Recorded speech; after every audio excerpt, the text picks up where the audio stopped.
आज हम पार्ट 3 में सक्रियता श्रेणी के विषय में अध्ययन करेंगे, जिसमें धातुओं की क्रियाशीलता को उनके उतरते क्रम में व्यवस्थित करने पर जो श्रेणी बनती है उसको सक्रियता श्रेणी कहते हैं। उदाहरण के तौर पर potassium, sodium, calcium, magnesium, aluminium, zinc, iron, lead, hydrogen, copper, mercury, silver और गोल्ड, इसे अपने सक्रियता श्रेणी कहते हैं।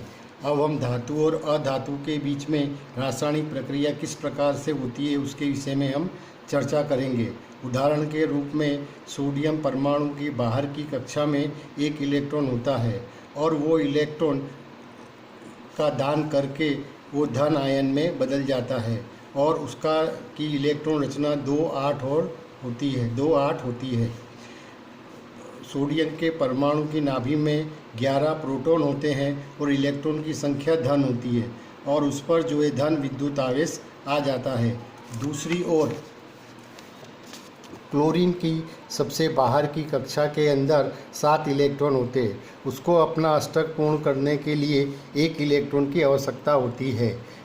यदि हम सोडियम और क्लोराइड के बीच में अभिक्रिया कराएं तो सोडियम का परमाणु 1 इलेक्ट्रॉन का दान करता है और क्लोरीन 1 इलेक्ट्रॉन ग्रहण करता है, जिससे क्लोरीन पर ऋण विद्युत आवेश आ जाता है और उसकी नाभि के अंदर 17 प्रोटॉन तथा 18 इलेक्ट्रॉन आ जाते हैं और वो क्लोराइड आयन में उसका रूपांतर हो जाता है।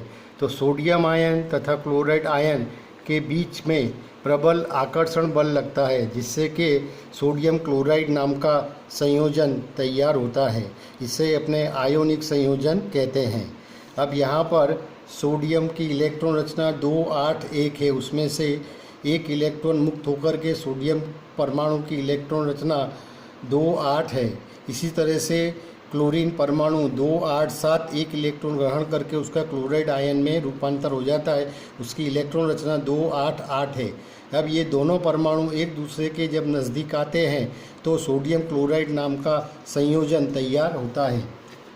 इसी प्रकार से मैग्नीशियम क्लोराइड के अंदर मैग्नीशियम का 1 परमाणु होता है, क्लोरीन के 2 परमाणु जुड़ कर के ये आयोनिक संयोजन बनाते हैं।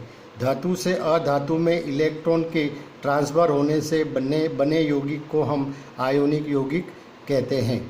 अब हम आयोनिक यौगिक के गुणधर्म के विषय में चर्चा करेंगे। पहला है भौतिक प्रकृति। धन एवं ऋण आयन के बीच में मजबूत आकर्षण बल लगता है, जिसके कारण आयोनिक यौगिक ठोस और कठोर होते हैं, परंतु ये भंगुर होते हैं। इन पर दाब डालने से इनके टुकड़े हो जाते हैं। अब गलन बिंदु और उत्कलन बिंदु। आयोनिक यौगिक का गलन बिंदु और उत्कलन बिंदु बहुत ही अधिक होता है, क्योंकि उनके अंतर आयोनिक आकर्षण को तोड़ने के लिए बहुत अधिक ऊर्जा देनी पड़ती है। घुलनशीलता। आयोनिक यौगिक पानी के अंदर घुलनशील होते हैं, किंतु पेट्रोल, केरोसिन, बेंजीन जैसे विलायक के अंदर ये घुलते नहीं हैं, अर्थात के अविलय होते हैं। अब विद्युत चालकता। ठोस आयोनिक यौगिक ये ठोस अवस्था में विद्युत के कुचालक होते हैं, क्योंकि इनके अंदर आयोनिक गतिशील होते नहीं हैं, परंतु जब इनका जलीय विलयन बनाया जाता है तब ये धन आयन और ऋण आयन में परिवर्तित हो जाते हैं और इलेक्ट्रॉन का प्रवाह शुरू हो जाता है और ये विद्युत के सुचालक होते हैं। लेकिन ठोस अवस्था के अंदर ये इनके अंदर आयन की गति संभव नहीं है, इसलिए ये विद्युत के सुचालक होते नहीं हैं।